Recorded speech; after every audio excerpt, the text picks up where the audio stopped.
Sorry. Thank you, Madam Speaker. My question is to the Minister for Police and Emergency Services. Minister, we've already increased the planet's temperature by 1.1 degrees and we're seeing devastating impacts in Tasmania. Last summer's massive fires burnt 6% of the World Heritage Area and threatened communities for weeks. The leatherwood honey industry was devastated. Our wine industry was rocked by smoke taint. This summer, an El Niño is predicted. Minister, our best response to these life-threatening climate changes is to urgently act and to change our business as usual approach. Today is the day we recognise our SES volunteers who are on the ground and seeing firsthand the escalating climate change risks. They protect us from catastrophic fires. They clean up after windstorms and floods. They experience exhaustion and burnout. Minister, do you accept Tasmania is facing a climate emergency and that we need to dramatically change our response? Thank you. Minister for Emergency Services.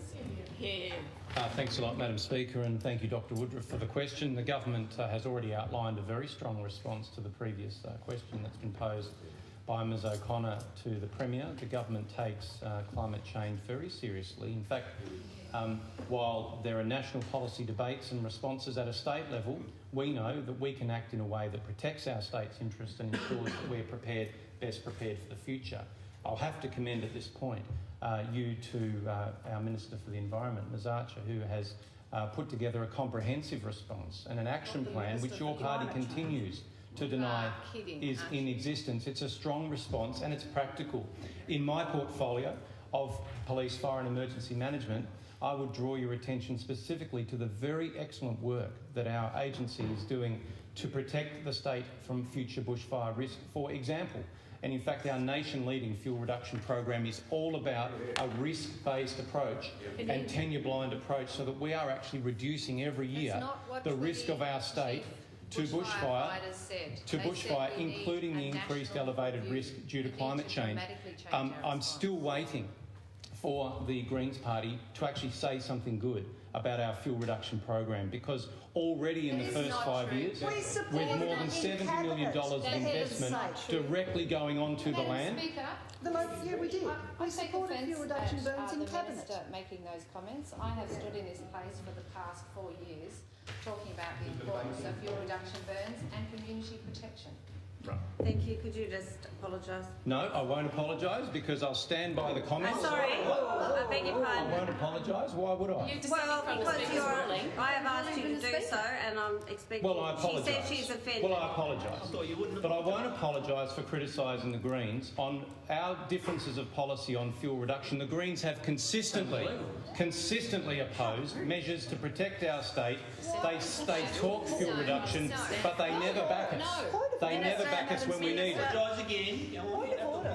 Yes, I'll listen to your point of order. Misleading the House. I ask him to withdraw that statement. It is false to state that. Apologise, Minister. Yes. Oh, here we go. That's enough out of you. Yes. There is no point of order. It's a debating Thank you. point. You can sit down now. You make a point. Ms O'Connor is putting, it's a debating point. The Minister has put his point. It's a different view to the Greens. Different view to the Greens. Okay, it's very difficult to get any point of order through this place. I can't believe it. But the member says she was offended, and she's offended on behalf of her party, so I ask the Minister to kindly consider his words when he's approaching this subject. Yes, and I am apologetic for any offence caused to your feelings on this matter. No, don't be like that. But I'll be very clear. I'll be very It clear. absolutely demeans you. You know you're not speaking the truth. If you're prepared to hear, Yes. I'll be very clear on this. The government stands by our fuel reduction program. We called for it from opposition. Labor and the Greens in government opposed our call for better fuel reduction measures. Madam Speaker, this House... Order! That's not true. Now, for goodness sake, I'm turning into a cranky old speaker here, and it's not my fault. I am sick to death of this rabble.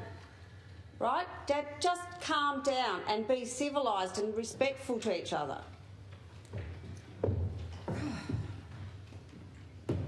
Please proceed. Thank you, Madam Speaker. And we are absolutely pleased with our agency. The latest advice that I've had is that pre the 2018-19 bushfire season, as a result of our initiatives, the state's exposure to fire risk has reduced by a net 5%.